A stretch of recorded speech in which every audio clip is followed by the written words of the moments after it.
Key takeaways from Trump's plan to take over Gaza. President Donald Trump and Israeli Prime Minister Benjamin Netanyahu addressed reporters at the White House Tuesday, during which the president laid out his plan for the U.S. to take over Gaza, relocate Palestinians to neighboring countries, and redevelop the war-torn enclave into what he described as the Riviera of the Middle East. Trump's shocking comments break with decades of U.S. foreign policy, which has long emphasized a two-state solution for Israel and Palestine, as well as the president's past wariness over U.S. intervention in the Middle East. Here is what we know about Trump's vision for Gaza, which is home to some 2 million Palestinians, including just how feasible such a proposal even is. Trump said the U.S. will take over and own Gaza long-term. The U.S. will take over the Gaza Strip, and we will do a job with it too, Trump said, unveiling what he called his long-term ownership and redevelopment plan for the Enclave, much of which has been reduced to rubble after 15 months of war between Israel and Hamas.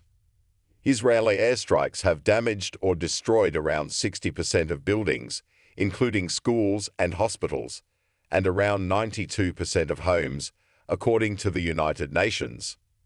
We'll own it and be responsible for dismantling all of the dangerous unexploded bombs and other weapons on the site, level the site and get rid of the destroyed buildings, Trump said Tuesday.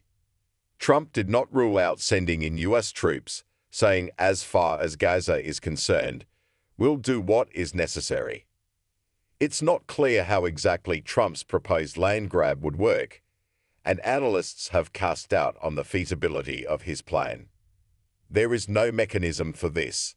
There is no precedent for this, former Deputy National Intelligence Director Beth Sanner, who served under both Trump and Biden administrations, told CNN's John Berman on Tuesday. Most of the 2 million people living in Gaza won't want to leave, Sanner said, raising the question of whether they could be forcefully removed, which is prohibited under international law. That means that somebody, maybe the United States, would have to step in, because no Arab army is going to be carting people against their will out of their homeland, Sanner said. Trump's vision for Gaza has no buy-in from Palestinians.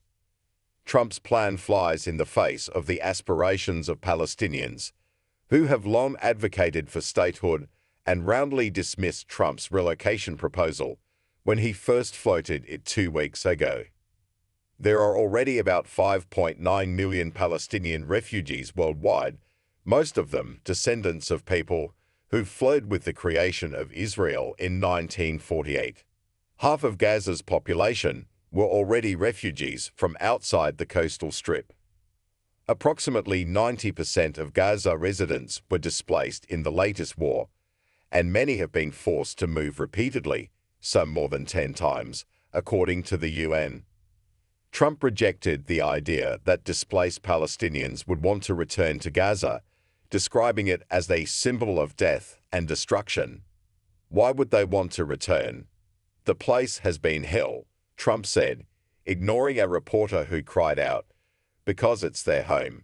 Instead of Gaza, Trump suggested the Palestinians be provided a good, fresh, beautiful piece of land to live.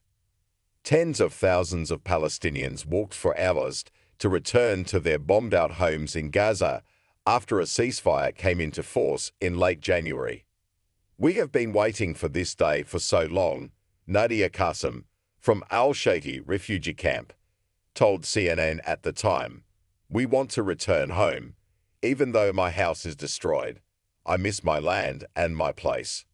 A Hamas official called Trump's plan a recipe for creating chaos.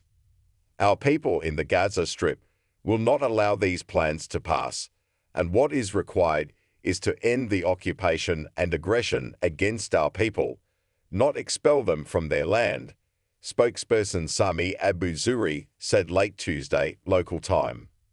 When asked whether he supports Israel's claim to the occupied West Bank, which is home to more than 3 million Palestinians and coveted by far-right hardliners in Israel, Trump said, "We haven't taken a position on it yet," but said an announcement would be coming soon. A shift would not be unprecedented. During his first term, Trump broke with decades of U.S. foreign policy by recognizing Israeli sovereignty over the occupied Golan Heights. He also recognized Jerusalem as Israel's capital, moving the U.S. embassy there. Trump views Gaza as a real estate opportunity. The Israeli-Palestinian conflict has been one of the Middle East's most intractable problems, but Trump has portrayed it as a business opportunity. The potential in the Gaza Strip is unbelievable, and that it could become the Riviera of the Middle East, the real estate investor turned president said.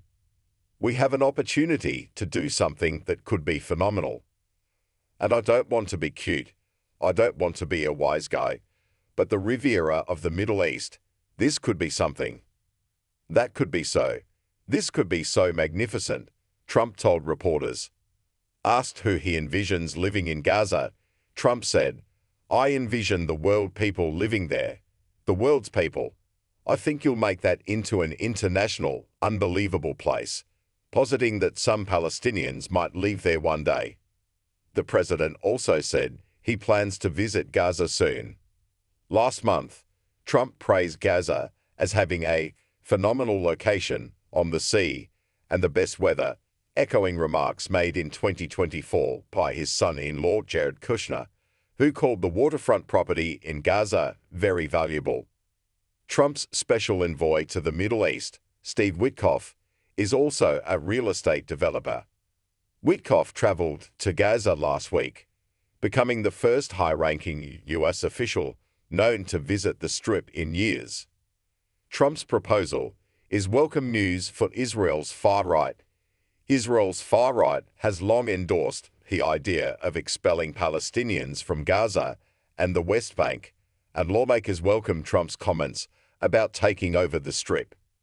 Jewish Power Party leader Itamar Ben-Gvir, who resigned as National Security Minister last month in protest over the Gaza ceasefire and hostage release deal, urged Netanyahu to adopt Trump's plan in a statement to X Wednesday.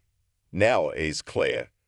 This is the only solution to the Gaza problem. This is the strategy for the day after," he said.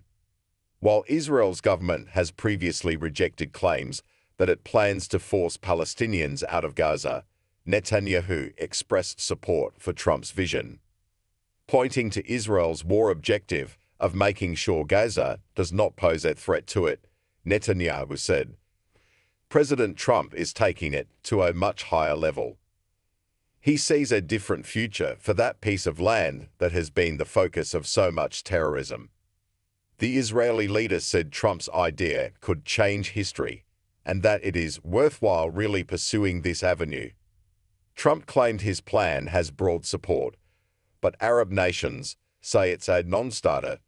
Trump told reporters that everybody he's spoken to loves the idea of the United States owning that piece of land, and that he hoped Jordan and Egypt would take in forced-out Palestinians. But Arab nations have long rejected any forced displacement of Palestinians from Gaza, which critics have argued would amount to ethnic cleansing.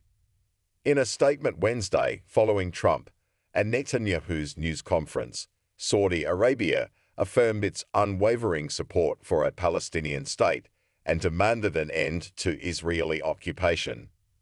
Achieving lasting and just peace is impossible without the Palestinian people obtaining their legitimate rights in accordance with international resolutions, as has been previously clarified to both the former and current U.S. administrations, the Saudi Foreign Ministry said in a statement to social media. Saudi Arabia, Jordan, Egypt, and other Arab allies issued a statement last week reaffirming their long-held desire for a two-state solution and pledging their continued full support for the steadfastness of the Palestinian people on their land. Lawmakers on both sides of the aisle aren't thrilled with the idea, at least for now. Trump's remarks drew criticism and skepticism from lawmakers, including some Republicans.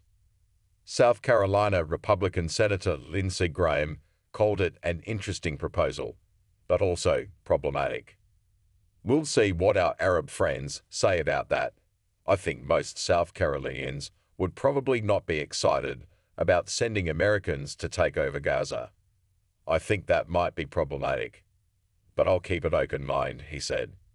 North Carolina Republican Senator Thom Tillis said that there are probably a couple of kinks in that slinky, but I'll have to take a look at the statement. New Hampshire Senator Jeanne Shaheen, the top Democratic on the Foreign Relations Committee, said the idea fails to recognize the need to have a Palestinian state and the fact that until we address the concerns of the Palestinians, there will continue to be conflict in the region.